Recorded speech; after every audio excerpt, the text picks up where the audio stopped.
In this video, I am going to show you how to add a WhatsApp chat widget to your website using Elfsight.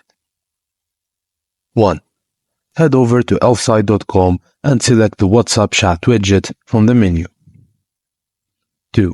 Click on Create Widget. You can find the link in the description.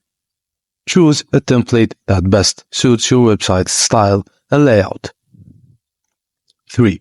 Click Continue with this template. Enter your phone number in the designated field to enable customers to message you directly from the widgets. Personalize the shot header section by adding your name and picture.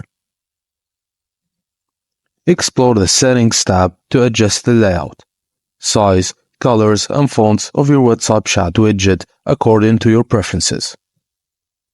Once satisfied, click Join to install. After you do that, you will see an HTML code. Copy it and then head to your WordPress website. Add a custom HTML block and pass the widget's code. And then click Update to save changes and see the WhatsApp chat widget on your website. And that's it, guys. Thank you for watching, and please don't forget to like and subscribe for more.